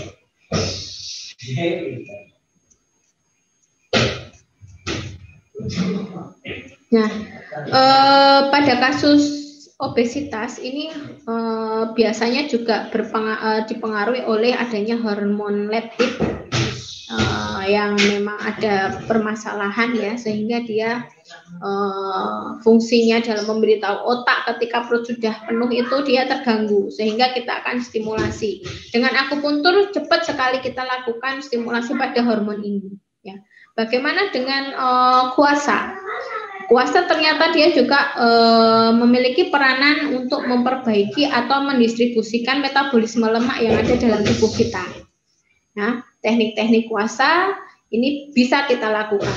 Di mana areanya? Apakah harus di abdomen? Tidak selalu. Kita bisa lakukan kuasa di area punggung, ya. Seperti yang ada di modul saya, kita perlu tahu di situ ada jenis-jenis obesitas, ya. Jadi ada yang dia obesitasnya berupa upper jaw, kemudian middle jaw dan lower jaw. Nah, pada 3 area ini kita perlu treatmentnya juga berbeda. Jadi kita bisa lakukan kuasa di jaw atas, berarti di punggung bagian atas, kemudian di jaw tengah, ya kita bisa area di lumbal, kemudian di jaw bawah kita bisa lakukan treatment di bagian sakrum. Nah, ini beberapa teknik kuasa yang bisa kita treatmentkan juga pada pasien obesitas. Nah, otomatis kuasa juga bisa ternyata tidak hanya untuk drainase dari toksik, cairan tubuh, ya sisa metabolisme, tetapi juga untuk distribusi dari lemak ini juga sangat terpengaruh. Ini. Oke, next.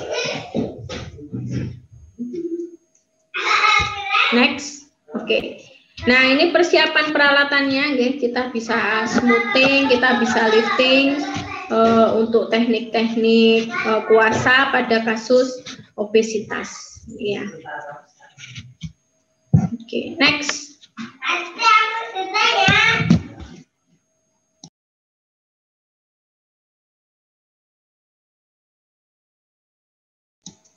Oke,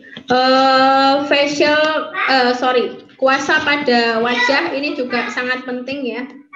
Seperti kita tahu, ya, di area wajah ini yang tadi saya sampaikan, kenapa harus di wajah? Yang pertama kali kita lakukan untuk treatment kuasa di wajah dulu. Karena memang di area wajah ini memiliki beberapa lubang yang menjadi pintu utama masuknya makanan atau minuman, ya. Jadi makanan, minuman, udara ini adalah beberapa partikel itu bisa ikut masuk juga ke dalam tubuh kita, ya. Sehingga nanti bakteri, kuman, jamur, virus ini juga bisa masuk, kemudian akan mempengaruhi sistem imun kita, sehingga kita bisa lakukan puasa di area wajah ini lebih awal dibandingkan puasa pada area tubuh lain. Oke. Next.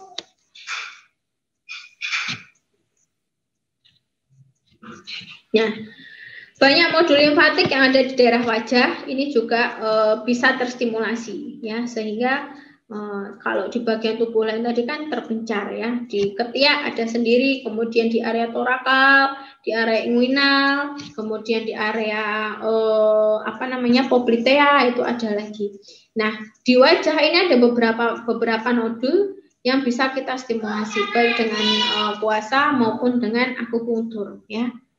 Fungsinya sebagai imunokompeten. Jadi dia sangat bertanggung jawab erat dalam menghasilkan respon imun yang baik dalam tubuh kita. Nah, dalam hal ini ketika kita tingkatkan sistem imun yang ada di nodul-nodul limfatik yang ada di wajah, otomatis dia akan mudah mengkliring atau mengeluarkan racun-racun baik itu bakteri, virus maupun kuman yang masuk ke dalam tubuh kita melalui mulut maupun hidung. Jadi kita lihat ada, nah ini yang tadi saya sampaikan di wajah itu samping cuping hidung ada nodul facial nodul, ya. Kemudian di samping lateral mulut, kemudian di dekat jajak di sini ada satu, kemudian di bagian anterior dari telinga ada preaurikular, ada 3 titik, kemudian ada parotid gland, kemudian di bawah di belakang telinga itu ada postaurikular. Nah, yang di leher tadi, ya, ini sejajar juga dengan sternocleidomastoid, makanya tadi pada probandus yang pertama, ya, kita lihat, kita cari sternocleidomastoidnya. kemudian kita lakukan treatment kuasa di area itu, karena kita mau meningkatkan sistem limfatik yang ada pada nodul-nodul, baik itu di anterior cervical, posterior cervical maupun di deep cervical. Jadi nodul yang ada di leher ini yang akan kita treatment. Nah, termasuk juga ada subclavicular, ini yang memang kita bisa treatment pada area di bagian klavikula ya, dekat dengan klavikula. Nah, untuk di area leher depan ya, leher depan ini ke samping. Nah, ini kita bisa arahkan juga ke samping itu ke bagian nodul yang ada di cervical. Nah, termasuk tadi yang di leher belakang, di tengkuk, itu kita arahkan ke depan, itu larinya dia ke post aurikular maupun ke area cervical di posterior. Ya, ini beberapa yang memang tadi sudah kita treatment pada probandus 1 dan 2. Gerakan-gerakannya sebenarnya yang kita tuju ini adalah nodul-nodulnya ini, ya, supaya dia lebih meningkat fungsinya dalam imunokompeten. Next. Nah, ini saya rasa dalam suasana pandemi seperti ini kita bisa ya tingkatkan imunitas kita, salah satunya dengan kuasa ini. Kita sudah tahu ini nodul-nodul limfatik yang ada dalam tubuh kita, mappingnya tadi di mana saja, sehingga kita bisa arahkan beberapa teknik kuasa pada area-area nodul itu, sehingga imunitas kita semakin meningkat. Itu ya. Nah, ini yang tadi saya sampaikan, jadi fungsinya secara umum dia meningkatkan drainase, kelebihan cairan ekstraseluler kembali ke sistem kardiovaskuler. Kemudian absorpsi dan transportasi lemak dari saluran cerna. Dan yang terakhir, tempat pembentukan mekanisme imun tubuh. Ya. Ini biasanya berada pada nodul-nodul sistem limfatik yang ada di dalam tubuh kita.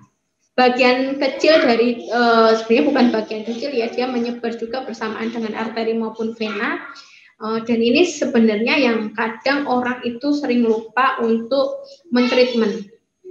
Nah, apalagi sekarang ini kita sangat susah untuk mencari atau mengkonsumsi makanan yang tidak mengandung tepung, makanan yang dengan olahan. Pasti kita akan sering konsumsi jenis makanan yang seperti ini. Nah, jenis-jenis makanan yang seperti ini sebenarnya ini akan sangat mengganggu fungsi dari drainase sistem limfatik kita, ya. Sehingga salah satu caranya, meskipun kita sudah konsumsi seperti ini, kita sudah minum air putih, kita sudah melakukan olahraga dengan baik, tetapi masih saja belum maksimal sistem limfatik kita bisa lakukan dengan teknik puasa ini. Untuk apa? Semakin memaksimalkan dari fungsi limfatik yang ada dalam tubuh kita.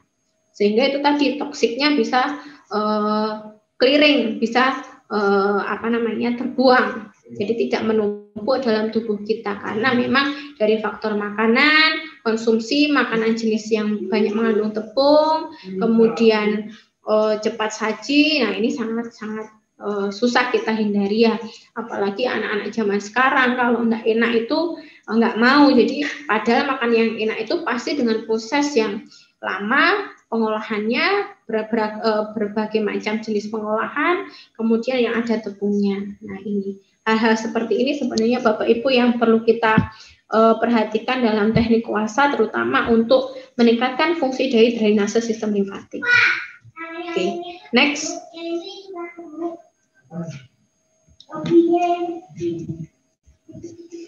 Nah, ini mungkin yang secara menyeluruh ya, yang ada di modul ya, ini terlihat. Jadi secara sistem kerja ini memang mencegah tubuh itu terserang dari virus, bakteri, dan jamur. Oh ya, satu lagi Bapak Ibu, biasanya beberapa area di nodus limfa ini ketika kita lakukan kuasa itu dia akan sedikit terasa nyeri, ngilu-ngilu. Nah, ini ketika kita merasakan seperti ini berarti sebenarnya nodus-nodus limfa dalam sistem limfatik tubuh kita itu baru membentuk sistem proteksi dalam tubuh, sehingga kita merasakan hal-hal seperti itu. Atau pada anak-anak biasanya kita muncul di bagian belakang posterior itu dia ada benjolan-benjolan. Nah, itu sebenarnya muncul juga merupakan salah satu upaya dari sistem limfatik ini dalam meningkatkan sistem pertahanan tubuh, ya. Jadi apa namanya, pada anak kecil biasanya dia ada batuk, pilek, badannya tidak enak. Beberapa saya juga pernah menemui seperti itu. Ada keponakan saya itu di belakang di sini dia ada benjolannya.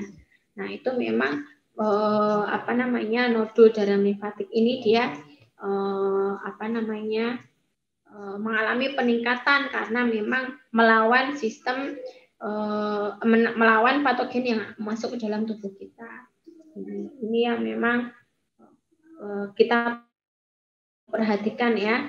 Jadi kalau ada nyeri-nyeri di area ini, ya itu berarti memang nodus limfanya baru mengalami peningkatan untuk pertahanan tubuh. Nah, jadi kadang ada rasa sakit, radang, ya. Jadi dia akan menstimulasi sel darah putih, ya. Ini untuk menghancurkan bakteri yang memang sudah masuk ke dalam tubuh kita. Ini untuk sistem limfatik secara umum yang ada dalam tubuh, ya, dari atas kepala sampai kaki. Oke, next.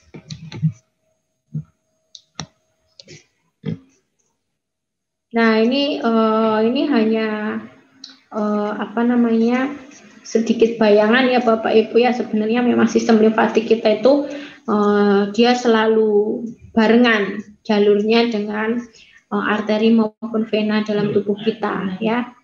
Tetapi memang dia mempunyai peranan sendiri yang tadi saya sampaikan pada drainase cairan tubuh, kemudian sisa-sisa metabolisme, itu dia juga sebenarnya turut membantu, ya, turut membantu dalam proses metabolisme ini. Sehingga teknik-teknik kuasa ini tadi, nah ini kita juga akan menstimulasi area-area sistem limfatik yang beredar bersamaan dengan arteri maupun vena yang ada di dalam tubuh kita.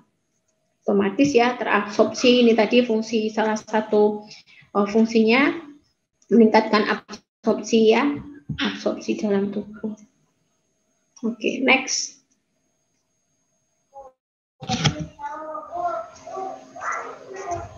Nah, yang tadi, ya, secara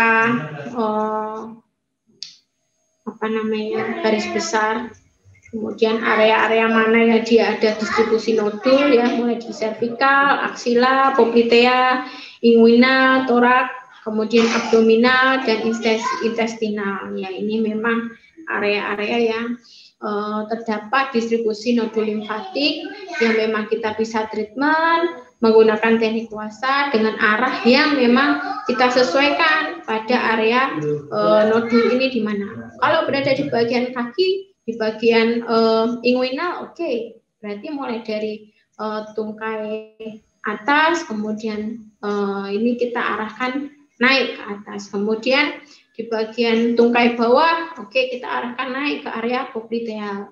Ini hal-hal seperti ini sebenarnya yang menjadi prinsip apa namanya, gerakan arah dari kuasa itu sendiri. Oke, next. Nah, sama, ya, ini mungkin secara lebih jelas tadi, ya, kelihatan nodul-nodulnya. Nah, ini kalau di limpa sendiri ini terpisah, ya. Cuman fungsinya jadi dalam transformasi, transportasi ini sebenarnya ada hubungannya juga dalam sistem limfatik ini, ya. Ini, oke. Next. Nah, ini sama beberapa gambaran, ya. Gambaran yang ada dalam tubuh kita. Next. Ya, ini mungkin beberapa reaksi-reaksi yang terjadi dalam tubuh kita pasca kuasa. Jadi setelah dilakukan terapi kuasa, apa yang terjadi? Rileks pastinya ya, karena kita lakukan seperti gerakan ngerok atau seperti gerakan memijat pada area permukaan kulit. Kemudian badannya pasti lebih segar karena kita stimulasi. Apalagi kalau memang gerakan-gerakan kita tepat, kemudian nodul-nodul limfatiknya juga terstimulasi dengan baik, otomatis akan badannya lebih segar. Karena apa? Toksik yang ada dalam tubuh kita itu dia ikut tereliminasi, ikut terclearing oleh adanya terapi kuasa. Kemerahan di permukaan kulit, ya, kemerahan di permukaan kulit ya karena kita lakukan gesekan tadi. Kemudian temperatur permukaan kulit menjadi lebih hangat, ya. Jadi beberapa reaksi keberhasilan dari puasa seperti ini. Nah, kalau yang tadi misal kemudian muncul ada gatal, kemudian merah, panas, nah ini kemungkinan efek yang tidak kita harapkan ya Bapak Ibu ya. Efek yang kita tidak harapkan bisa jadi bukan dari gerakannya, tetapi dari bahan oil ataupun krim yang kita gunakan pada saat melakukan puasa ya. Ini perlu kita perhatikan ya. Jangan sampai kita pakai baby oil atau kita pakai minyak massage selainnya, misalnya zaitun, itu yang kualitasnya sudah tidak baik, dalam artian warnanya sudah berubah, kemudian sudah lama, bahkan sudah expired. Nah, ini hal-hal seperti ini yang perlu kita hindari dan kita perlu checklist juga ya dalam perawatan terhadap estetika. Jangan sampai klien datang ke kita dalam kondisi yang sebenarnya tidak terlalu parah, tapi setelah kita lakukan treatment atau setelah kita lakukan akupuntur pulang wajahnya jadi hematom, kemudian mungkin muncul bercak-bercak karena adanya kontak dengan bahan kimia yang mungkin kita gunakan pada klien. Oke. Next. Nah, kontraindikasinya yang kita tidak boleh lakukan puasa, yang pasti luka terbuka ya, kita tidak boleh lakukan pada luka terbuka, kemudian bekas luka terbuka yang memang dia muncul seperti selulit ya, selulit ini otomatis sebaiknya kita lakukan di area yang lain karena sedikit sakit ya untuk area yang selulit tadi pada klien itu di klien yang kedua itu di bagian aksila, di bagian sini ini cukup kita akhiri tadi sampai situ saja karena di sini ada selulitnya juga ya, karena jaringannya rusak itu ya, jaringannya sudah rusak jaringan kulitnya. Kemudian lesi nodul, pustul, papul tidak boleh ya, makanya kita tidak bisa lakukan pada orang dengan akne vulgaris. Treatment puasa kita bisa ganti dengan treatment lain. Kemudian area abdomen bagi ibu hamil, kemudian area lumbal ya, area lumbal juga tidak boleh, lumbal satu tidak boleh, area lain boleh ya, misal pada ibu hamil di bagian pundak ya, bagian pundak, bagian tangan, bagian kaki boleh. Oke. Kemudian pasca trauma karena kita tadi lakukan penekanan misal di bagian plantar atau palmar. Nah, ini kan area-area yang sangat tipis ya, lapisan ototnya. Nah, ini kita perlu hati-hati untuk melakukan treatment puasa karena kita lakukan penekanan. Kalau dia masih dalam kondisi yang pasca trauma, mungkin ada fraktur ataupun ada dislokasi. Nah, ini kita perlu hati-hati karena biasanya pada kondisi yang dia ada trauma, fraktur, kemudian dislokasi, itu biasanya ada muncul udem area sekitarnya. Otomatis di area udem ini kita tidak boleh lakukan treatment menggunakan puasa, kita harus hindari. Boleh nggak Bu kita lakukan treatment istilahnya untuk mengurangi udemnya? Ya, kita bisa saja pakai prinsip melancarkan stagnasi yang ada di meridian, tetapi kan tetap untuk aplikasinya kita tidak lakukan pada area udemnya, tetapi pada jalur meridiannya itu boleh ya. Tapi untuk pas area ödemnya kita tidak boleh lakukan juga pada kasus misal trauma maupun fraktur, dislokasi, ini kita tidak boleh lakukan. Oke, itu mungkin sekilas Bapak Ibu yang bisa saya sampaikan. Mungkin ada pertanyaan dari Bapak Ibu?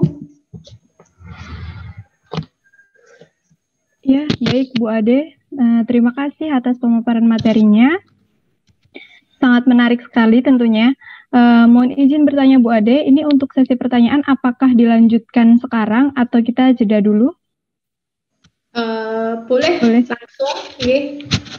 Oh iya.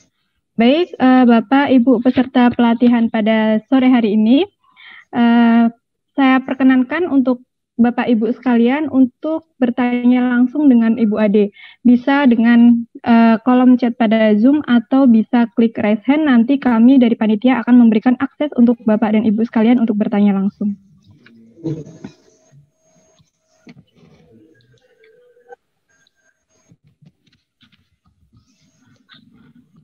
Ya.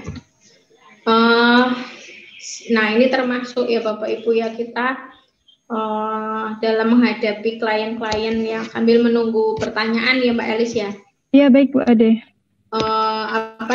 Perlu kita terapi juga. Jadi kadang itu klien datang ke kita, keluhannya flek, menghilangkan flek.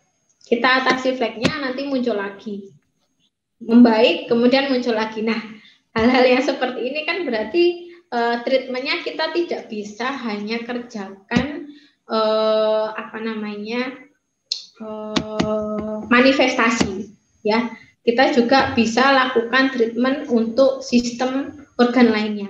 Kalau sistem organnya sudah kita benerin, kok masih ini rasanya flek-fleknya muncul nggak hilang-hilang, muncul lagi, nanti membaik, muncul lagi. Nah, berarti kita harus komunikasikan ke klien kita, ke pasien kita.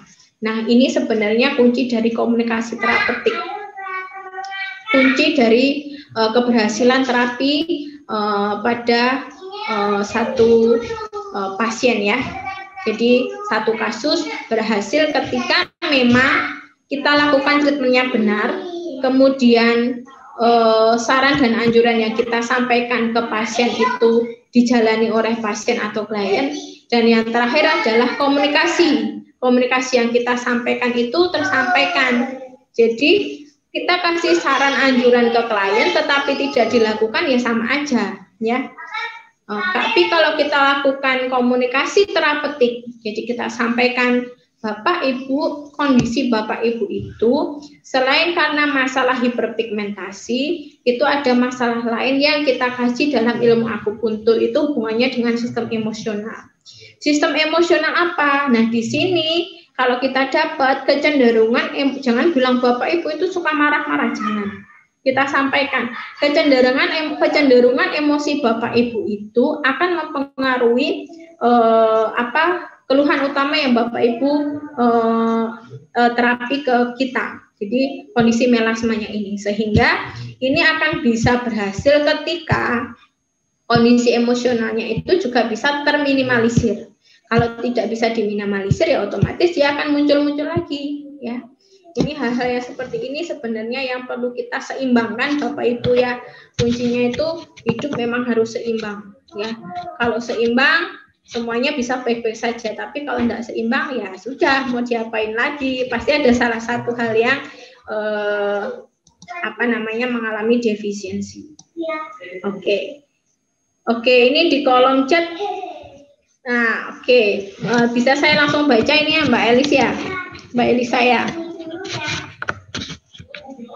Ya, Bu Ade, dari ini saya coba untuk meng-unmute dari Ibu Iin Sri. Oke. Silahkan Bu Iin mau tanya langsung ya. Bu Iin, selamat sore. Kami persilahkan untuk bertanya langsung, Ibu.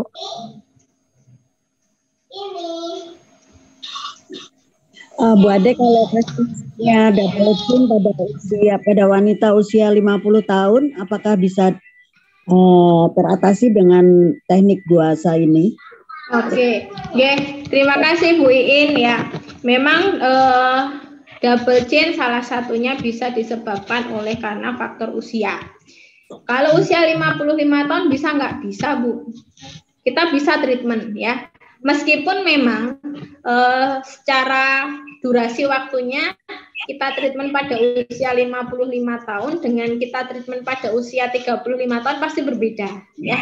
Jadi memang kita perlu lakukan treatment secara teratur dan sedikit durasinya lebih lama ya, karena memang kalau pada usia 55 tahun memang kondisinya dari elastisitas kolagennya juga sudah berbeda, kemudian dari kelenturannya juga berbeda, tetapi sangat bisa Bu untuk teknik kuasa ini kita lakukan. Jadi sering-sering aja Bu Iin nanti kalau ada klien, ada pasien dengan kondisi double chin, kita langsung lakukan teknik kuasa ini di bagian mandibular. Ditarik Bu ke atas, kemudian ke area yang tadi ada nodul-nodul. Ya, betul sekali. Ya. Ya, terima kasih Bu Ade. Oke, terima kasih Bu Iin. Ya. Terima kasih Bu Iin. Terima kasih Ibu Ade atas jawabannya. Ini kami memberi kesempatan kepada Bapak Erik, Jun Erik.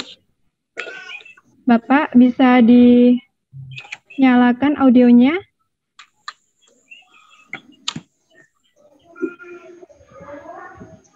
Beliau sudah bertanya. Pak Jun Erik. Jadi, Bu. Oh iya.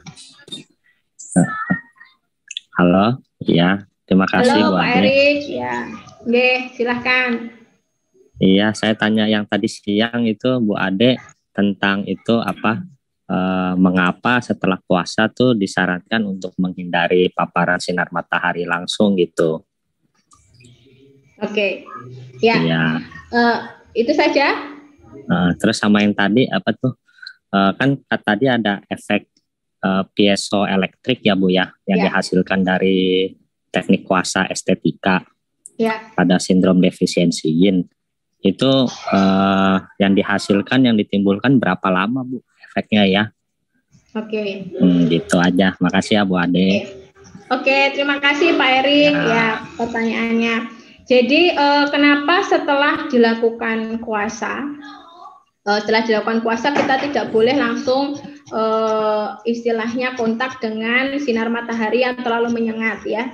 Seperti kita tahu bahwa salah satu reaksi ini kita hanya meminimalisir efek samping terjadinya kondisi kemerahan atau hiperpigmentasi yang berlebih. Jadi setelah dilakukan puasa itu kan terjadi vasodilatasi, kemudian ada reaksi kemerahan pada area permukaan kulit. Nah, takutnya ketika kita lakukan paparan sinar matahari langsung, ini semakin menyebabkan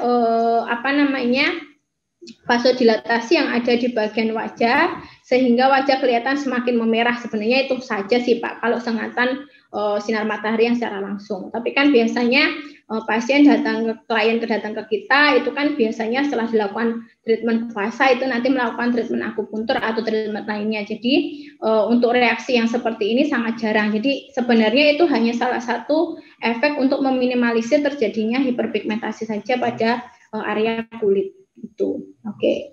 Itu ya Pak Erik untuk pertanyaan yang pertama. Kemudian yang kedua terkait dengan timbulnya efek piezoelektrik ya pada teknik kuasa ya di superficial di bagian kulit ini.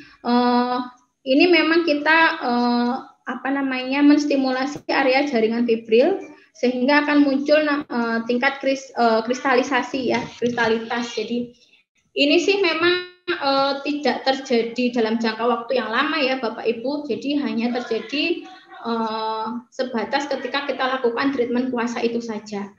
Kemudian untuk hitungan jamnya, sampai sekarang saya juga belum menemukan untuk penelitian mengenai seberapa lama efek dari kuasa ini untuk merangsang atau mengaktifasi gerakan sel-sel ataupun regenerasi sel secara total. Itu belum ada. Jadi sejauh ini hanya pada saat dilakukan terapi kuasa, kemudian akan terjadi proses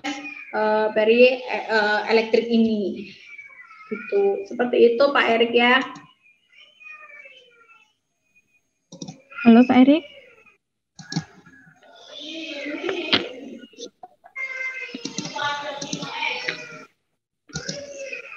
Pak Erik. Halo, iya, Iya. terima kasih Bu Ade, ya. Tadi ke-mute Bu. Oh iya. Ya. Oke, Ya, mari. oke, itu mungkin ya Pak Erik. Iya, terima kasih Bu Ade, terima kasih Oke, ya. penjelasannya. Ya, terima kasih. Oke, mungkin di chatroom tadi ada Mbak Elisa Ya, dari Bu, Pak Budiono ya. Iya. Oke, mungkin dari Pak Ada Budiono dari Pak ini Yuli. menanyakan mengenai pemakaian baby oil, bisakah diganti dengan pakai fisik? Boleh Pak. Sebenarnya mau pakai minyak atau jenis massage oil apa saja boleh. Yang penting itu bisa diterima oleh kulit pasien, tidak terjadi peradangan, tidak terjadi iritasi, itu saja prinsipnya Pak. Minyak zaitun juga boleh ya. Boleh Pak, boleh, sangat boleh. Ya, baik Bu Ade. Ini sepertinya peserta Ibu Yuli ini sangat semangat sekali ya, antusias sekali. Ini beliau menanyakan lagi di kolom chat, tapi kami beri kesempatan untuk beliau untuk bertanya langsung, Ibu. Oke, silahkan. Silahkan Ibu Yulita. Terima kasih Mbak Novita, baik sekali. Bu. Silakan Mbak Yuli. Iya Bu Ade, saya tertarik dengan obesitas tadi. Ya. Dari pengalaman Bu Ade tadi kan memang baru kali ini ada gambaran tentang kuasa berbicara tentang obesitas itu tergantung dari mana yang bermasalah, misalkan upper jauh atas, jauh tengah, dan jauh bawah. Ya. Dan treatmentnya itu jauh atas di daerah punggung Ya. namanya itu. Nah, misal seandainya itu kan kalau obesitas itu ada tipe PIR, tipe apel. Ya, apel. Kan tipe PIR bawah ya. Itu bagaimana untuk aplikasinya, Bu? Terima kasih. Oke. Berarti kalau tipe PIR itu kan dia gede di atas ya? Gede di bawah ya? Gede di bawah. Ya, gede di bawah. Berarti kan di lower jaw ya, Bu ya? Iya. Oke, berarti kalau di lower jaw ini kita bisa pakai misal kita ambil dari area back, area belakang. Ini kita seperti di modul ya Bu ya. Kita bisa ambil itu untuk kuasa, itu kita area di bagian sakrum ya, sakrum. di area sakrum, di area gluteus ya. Di gluteus maximus itu kita bisa lakukan kuasa di area-area seperti itu. Nah, selain kita pakai teknik di bagian belakang, jadi kita pakai di mengatasi lower jaw, kemudian kita terapkan di area belakang, terapi bagian back, kita bisa lakukan juga terapi di bagian depan, itu menggunakan teknik plum blossom seperti yang saya sampaikan di modul ya. Di modul itu kan ada beberapa garis. Nah, ini kita bisa lakukan, kita sesuaikan itu mulai seperti kita tahu ya, jauh bawah itu kan lokasinya di abdomen bawah. Jadi mulai dari umbilikus ke bawah. Nah, ini kita bisa lakukan treatment itu. Kalau pakai kuasa gimana? Sebenarnya bisa juga kita lakukan treatment kuasa. Arahnya berarti dari dari umbilikus itu ke bawah. Jadi kita arahkan ke inguinal. Itu yang satu. Kenapa?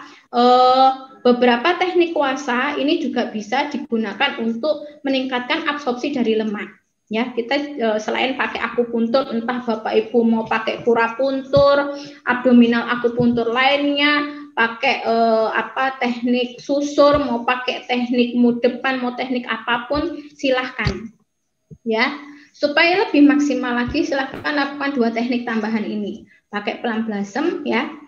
blasem, jadi alurnya jadi mulai yang kotak-kotak yang di modul saya itu kelihatan. Nah, itu di bagian abdomen bawah ya, di bagian umbilikus ke bawah, itu arahnya dari kanan ke kiri, kemudian dari atas ke bawah, sama satu lagi menggunakan teknik kuasa yang arahnya semua diarahkan ke bawah, ke area inguinal.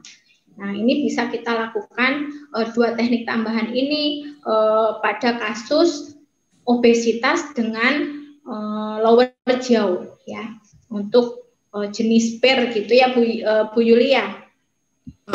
Iya.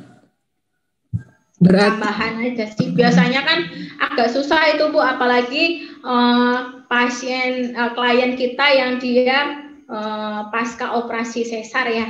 Pasca operasi sesar itu saya kurang tahu, mungkin Bapak Ibu lebih banyak pengalamannya ya dibandingkan saya untuk kasus-kasus slimming, tetapi pada kasus pasca melahirkan yang dia post operasi sesar, itu biasanya di samping kanan kirinya dari bekas operasi sesar itu dia ada tumpukan lemak, dan itu agak susah ya, karena beberapa arah potongan bekas sayatan operasi itu dia yang memutus jalur meridian ya, sehingga kadang memang kalau kita bahasanya kita mau lancarkan sirkulasi meridian itu, nah itu tekniknya ada sendiri ya Bapak Ibu, yang mungkin sudah ada yang banyak yang tahu juga dengan teknik seperti menyambungkan meridian yang terputus oleh karena adanya operasi. Hal-hal seperti ini memang yang sedikit kompleks ya pada kasus estetika yang sudah kaitannya dengan operasi sesar gitu, seperti itu. Itu mungkin ya Bu Yuli yang sedikit saya bisa sampaikan. Ya, terima kasih Bu Ade. Terima kasih. Sama-sama. Terima kasih Bu Yuli atas pertanyaannya.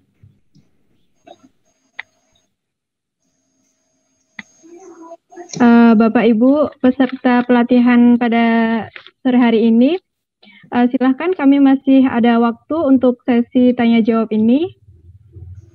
Bapak Ibu yang ingin bertanya bisa dituliskan di kolom chat atau bisa klik reaction raise hand pada Zoom. Ya.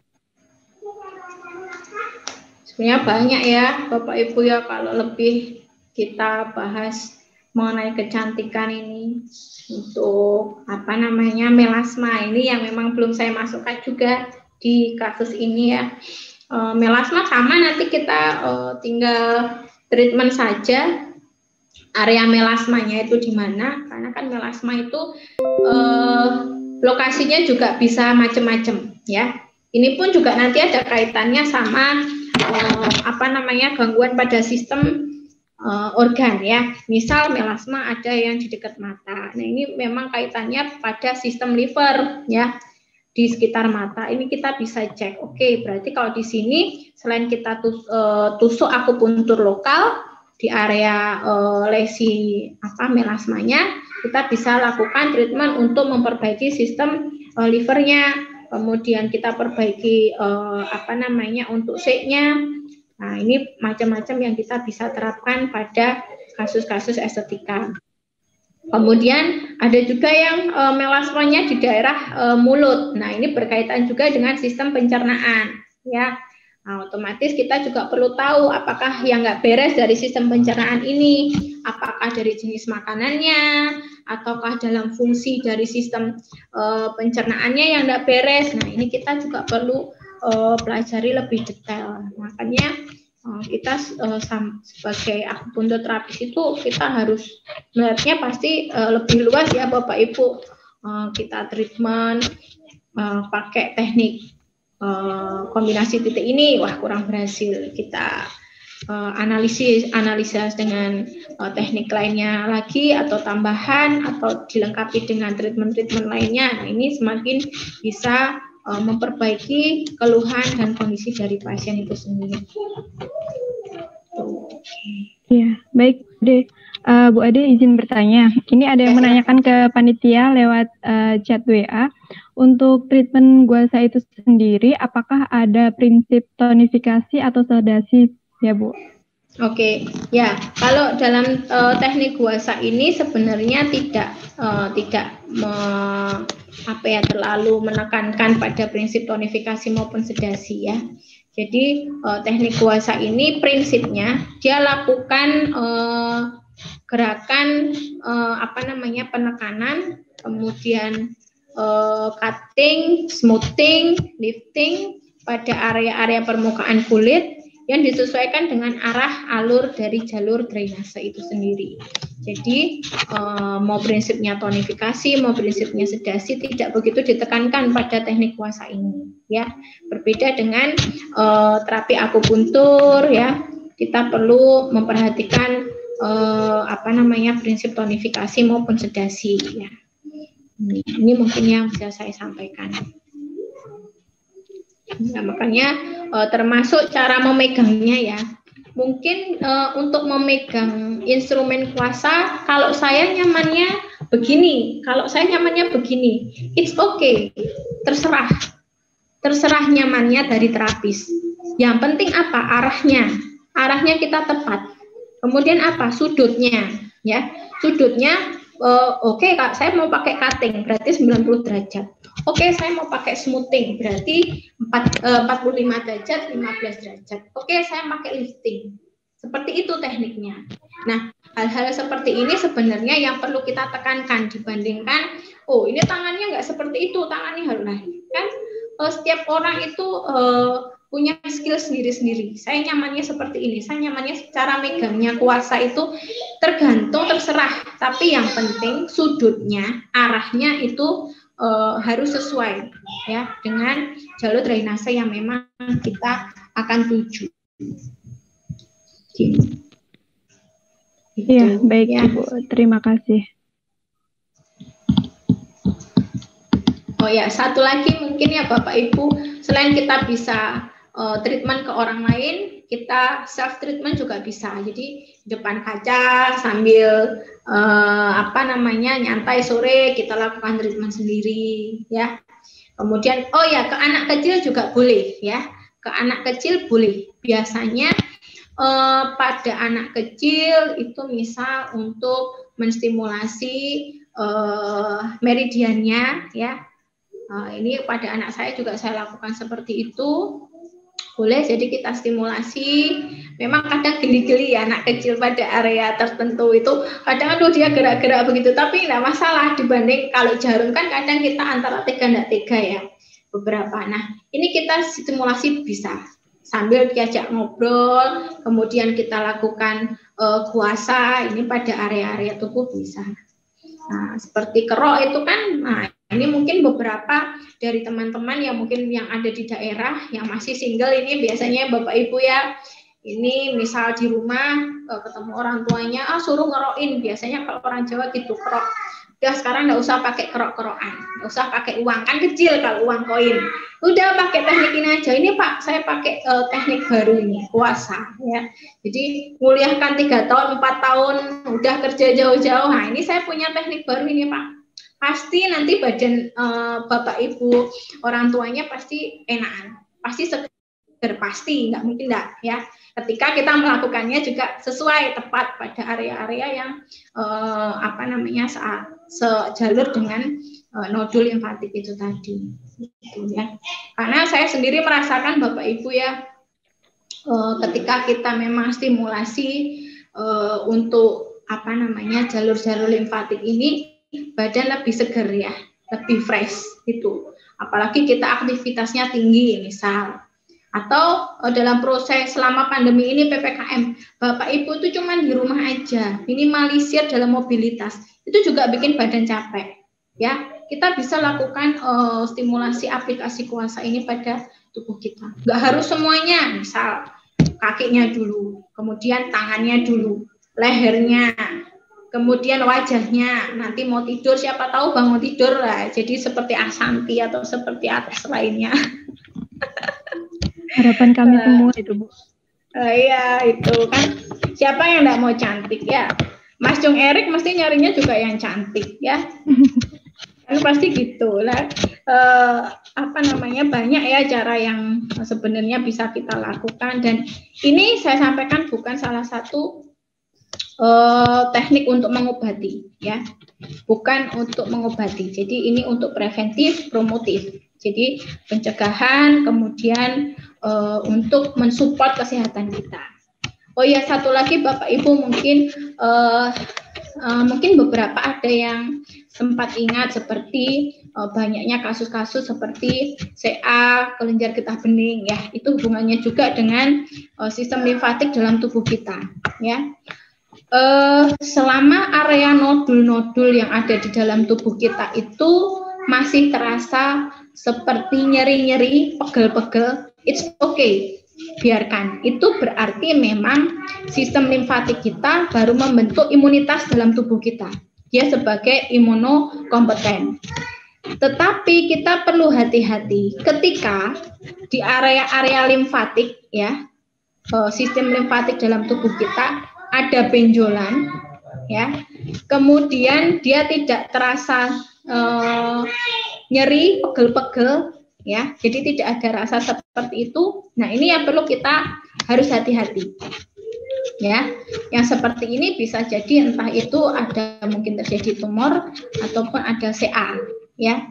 Ini yang perlu kita perhatikan, dan mungkin nanti Bapak Ibu nggak usah langsung kerjakan itu, kita bisa pakai teknik lainnya. Dan untuk kondisi pasien yang seperti itu bisa kita lakukan saran kepada pasien untuk melakukan pemeriksaan lebih lanjut. Nah, itu mungkin sedikit pesan dari saya. Tidak banyak Bapak Ibu yang bisa saya sampaikan, mulai dari kemarin mungkin dari modul sampai hari ini, mulai dari sesi 1, sesi 2, sedikit yang saya tahu, dan semoga sedikit yang saya tahu ini bisa menambahkan menambahkan informasi untuk Bapak Ibu, baik dalam dunia klinis ya, maupun dalam penerapan kesehatan dalam sehari-hari. Oke, ini ada apa di kolom chat? Oke, jika ada daerah yang disinyalir CA sebaiknya jangan dikuasai. Iya, betul Pak. Jangan dikuasai ya Pak ya, Pak Andi. Jadi kalau memang di area-area nodul limfatik tadi, jadi mulai dari servikal, kemudian di aksila, di torakal, kemudian di inguinal. Nah, kalau dia ada benjolan yang tidak sakit, berarti jangan diapa-apakan ya. Biarkan aja, kita jangan lakukan teknik kuasa ini. Misal itu benjolannya ada di ekstremitas bawah, wah ini pasiennya datang ke kita mau treatment untuk estetika. Oke, yang wajah aja boleh, kan ini agak jauh ya, tidak lokal di area inguinal. Tapi di bagian inguinal jangan dilakukan treatment itu. Tuh, ya. Oke, itu mungkin ya Bapak Ibu semua